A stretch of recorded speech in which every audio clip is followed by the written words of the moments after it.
Alright guys, welcome to the channel. This is a bit of an impromptu video, but with everything that's going on in the southeast due to Hurricane Helene, I figured this would be a relatively helpful video for a lot of people who either experienced Helene and want to know how to avoid this from happening to them again, or for those who did not experience it but are seeing what's going on and want to know how to better prepare themselves. There's a lot more reasons to be prepared for an emergency situation than a hurricane, but this was a pretty rough one for the Southeast. In fact, it's definitely the worst hurricane we've had in upstate South Carolina in my lifetime. And I think a lot of people were very ill prepared. My house was more prepared than most, but not as prepared as I would like to be, and we're gonna make adjustments from here to avoid this scenario again. And like I said, there's other reasons to be prepared besides just weather events. Right now, as of the recording of this video, you have Israel invading Lebanon, Iran. Iran attacked Israel with missile strikes. This is 2024. It's an election year. We got a lot of chaos coming our way due to the election. I think no matter what side you're on, it's going to be rough. Most likely more in the urban areas, but just in case. And then we also, at the same time as all this going on, we have the dock workers strike on the East Coast and the Gulf Coast. As far as I know, that's about 50% of international shipping is now interrupted by this strike. So there's a lot of strife going on this year, and I think we would all be better off if we were more prepared for some sort of emergency scenario, no matter what it's for. I'm not saying the political strife is going to cause mass emergency situations, but I think it's a lot better to be prepared than to not. I myself blew off Hurricane Helene as not going to be that bad, and I was wrong.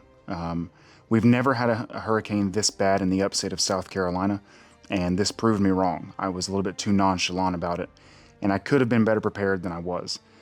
And I think a lot of people were in that same boat. We get hurricanes and tropical storms that by the time they make it to us, they're pretty teetered out.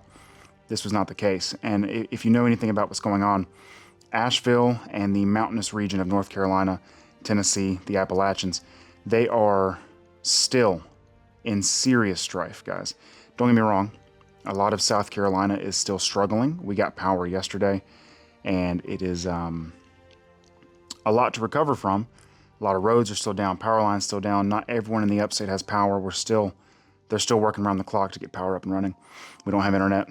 I'm gonna go see where I can upload this somewhere else.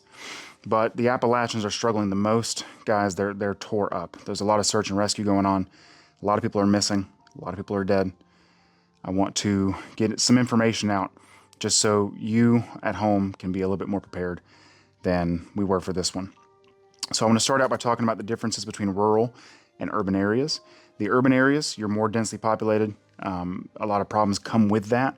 But on the plus side, there is a much faster return on the relief and the power coming back on, the electricity coming back on. One of the small towns near me, they had their power for the downtown area and the apartments attached to that back up within 3 or 4 hours. That was pretty quick.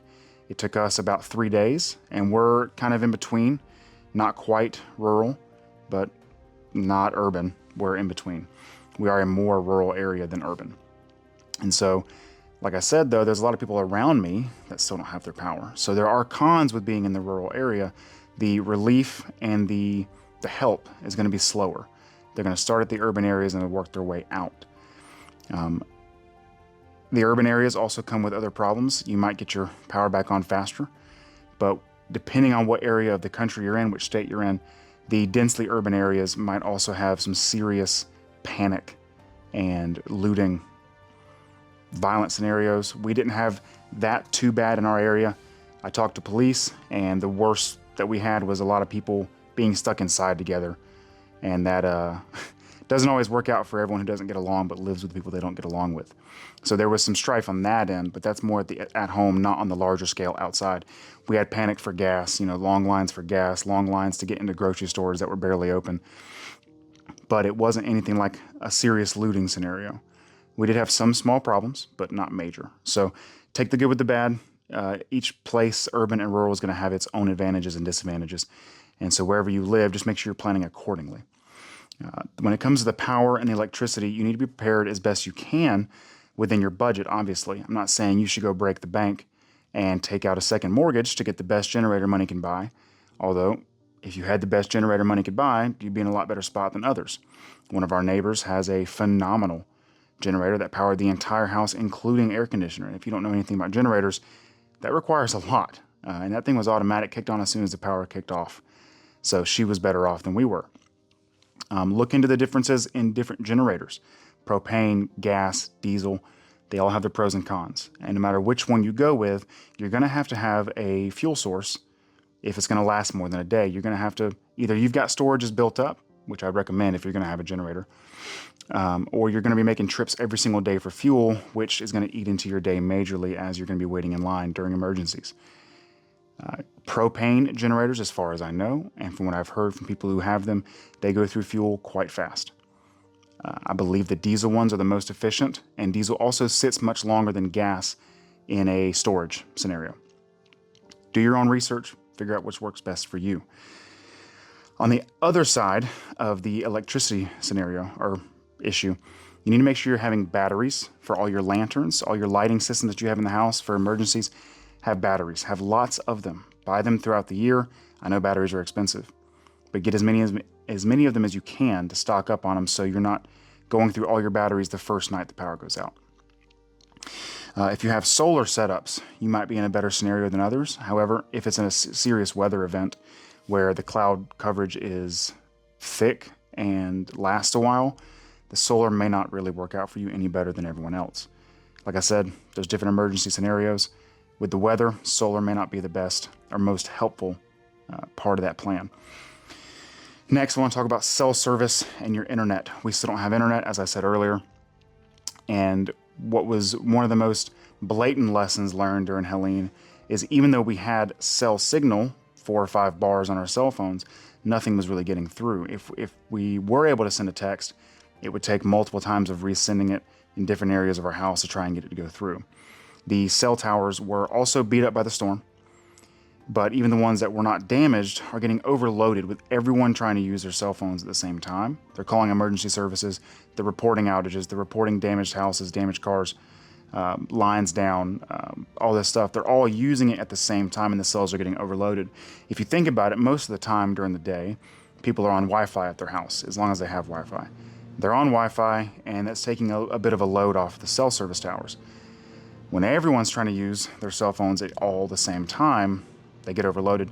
I've barely had any cell service in the, day 5 since the storm. And it's going to take a while to get back to normal. All the internet's going to have to come back up. That's when it's going to go back to normal. So have a backup plan. If you can figure out radios, which I'm not saying is easy, and you have people that are nearby that you also would communicate with those radios, they're worth investing in. If you're by yourself, no friends or family nearby, radios aren't going to do you much good unless you can tap into emergency signals and you can hear about what's going on. I do think radios are worth the investment, but they are not simple to figure out. That is not my forte. I would recommend doing some serious research into radios. You're probably going to need a ham license if you get a serious radio, but it will give you another route for communication besides relying on your cell phone. Next up is food. We were better off in this region than a lot of others. We did lose all of our deer meat and our refrigerated foods. But for years, I've been buying canned foods on every grocery trip. Just 2 or 3 cans of food, put it away, mark when we bought it, because the expiration dates aren't always expiration dates. Sometimes they're best buy dates, and things might last longer on the shelf than they're advertised. So I recommend a budget-friendly option of bulking up on food is just buying a few extra cans of food when you are making your grocery runs. Set those aside, put them somewhere for storage, keep them in a dry area if you can, and that's going to give you at least another option for food when you lose power. Or maybe you do have a generator but the power's out for so long that you run out of fuel, fridge still goes down, now you need another source of food. Canned foods do last quite a few years, and they're not that expensive. The calorie to cost ratio isn't the best in the world. We were getting big cans of, you can get beef stew that lasts for 3 to 5 years, and that's pretty cheap, but the calorie to cost ratio isn't the best. You can also dehydrate your own food if you hunt. You can dehydrate meat like deer, and that lasts for quite a while as well. It is not cost effective either. You got to make sure you're having a successful hunting season. And how much of it are you putting towards dehydrated meat? It's up to you. Figure out what works best for you. You can also get ration bars, which I think I have one right here in the get home bag. These are things you can buy. They're just blocks of calories, and they taste like crap, but they come in handy in an emergency scenario. You can also get other dehydrated foods besides the ration bars, something like this. Emergency food supplies you can stow away. You can get them in bulk. You can make a one-time purchase and buy a ton and set it aside, and that's one less thing you're stressed about if an emergency scenario comes your way. In the long term, you're going to want to get good at hunting and fishing. That's the only thing I can say. Depending on how long the emergency scenario lasts, whether it is just a weather event or if it's a more crazy scenario like political strife and civil unrest, get good at fishing and hunting. It's a skill worth having, and it's going to make sure you're able to feed your family if you really have to. Water. Oh, back on the food actually. If you have pets, maybe store up some extra pet food for them.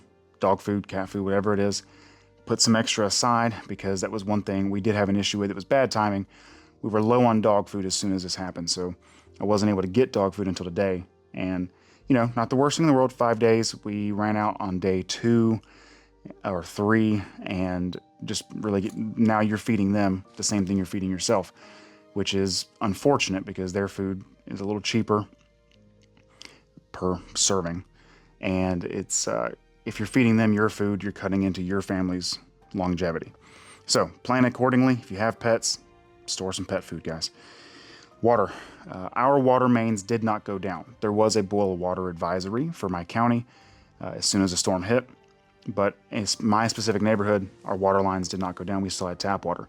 We already use a water filtration system for that tap water because I don't trust it. It's full of junk and bad things that I want out and not in my kids.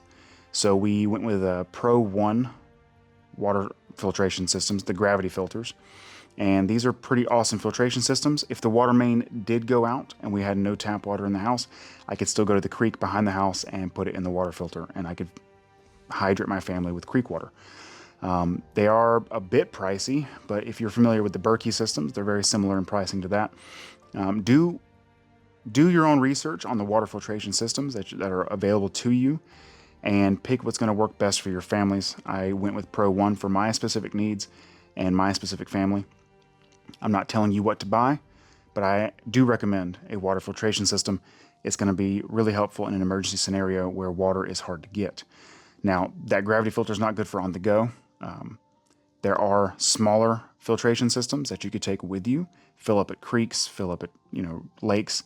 If you're having to be on the move, that's something to look into. Once again, I went with what was best for me and my family. You do what's best for you and your family. Medical. Medical is a tricky one because there are a lot of angles you can come at this from.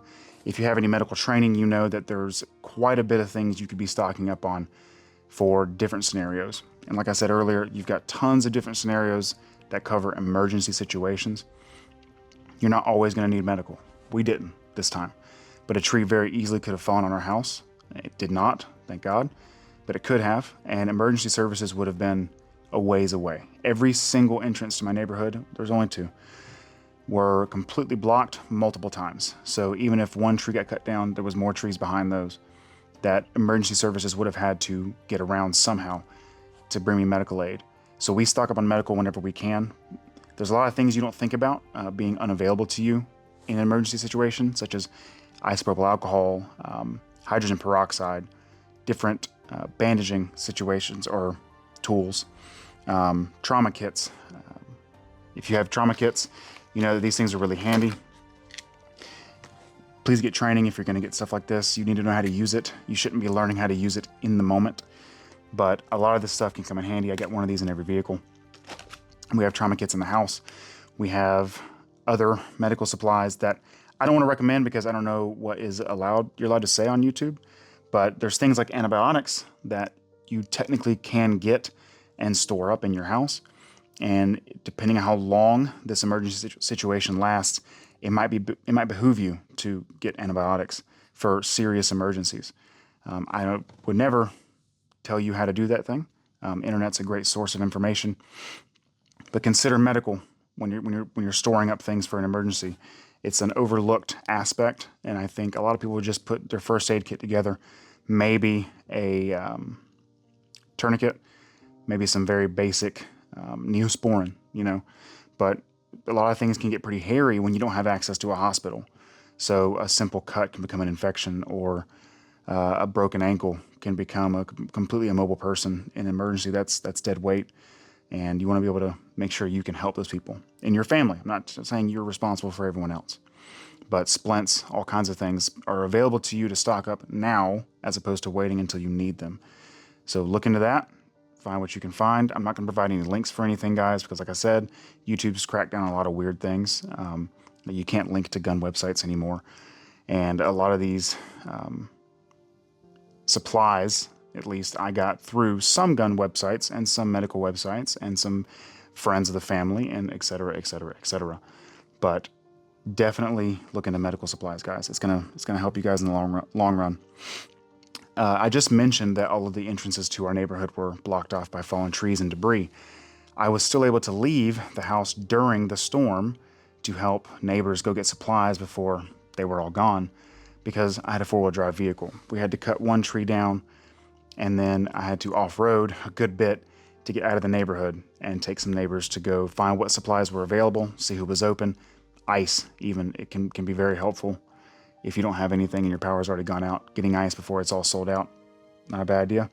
So we got out of the neighborhood and found some supplies for the neighbors who didn't have four-wheel drive vehicles. People really, really undervalue four-wheel drive nowadays. I cannot tell you how many times it's come in handy in non-emergency scenarios, and in almost every single emergency scenario I've been in, four-wheel drive has been a must. So get at least one for your family.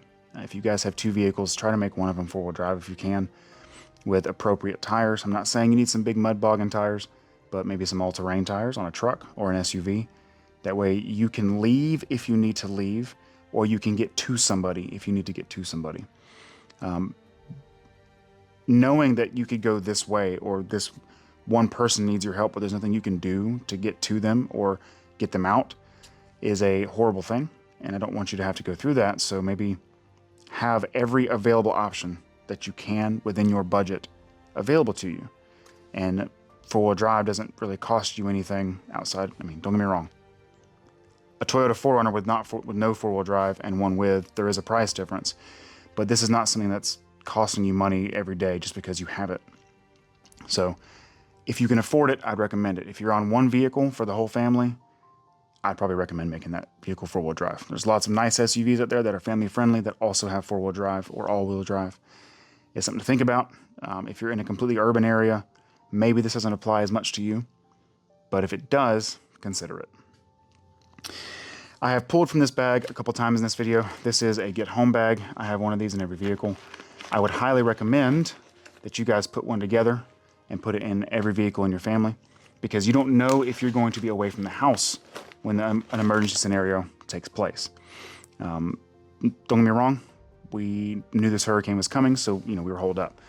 But if you are outside of the house or out, maybe at work, when something happens, some sort of strife, some sort of emergency scenario that takes you into now we're at a new state, right? We're no longer in the normal day-to-day. Things are changing.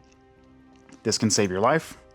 And if you guys want, I can do a whole video just on the get home bag, what I put in it, what I recommend for it, and where to get some of this stuff. I mean, I can do a video on that, I guess. But a lot of this stuff can be very handy. If you're stuck away from the home with no food and everything's closed, all the power's out across the state, that ration bar, now you've got calories for you and your kids.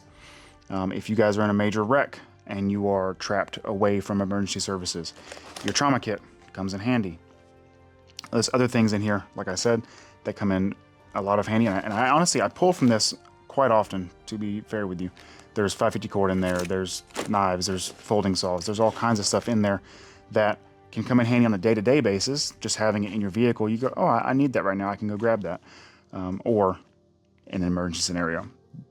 get home bags. This is not a bug out bag. This is not a crazy prepper thing. If some of you have problems with the prepper community, this is just something I keep in my truck with me at all times. And the second vehicle has one in it at all times, just in case. And it is an initial investment.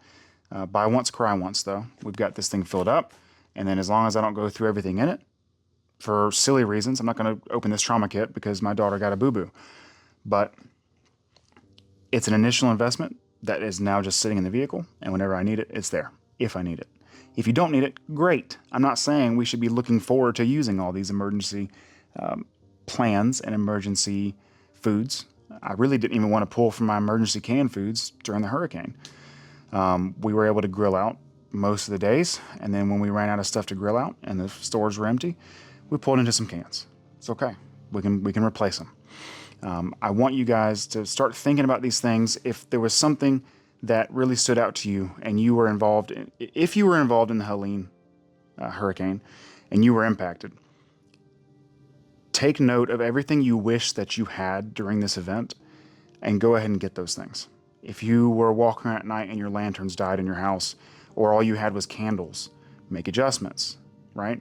If you had no food at all and you were fighting in line at a grocery store to get food, which, to be fair, there were some spats over gas and some groceries, plan accordingly. If you're in an emergency scenario, maybe you don't want to leave your house unless you have to.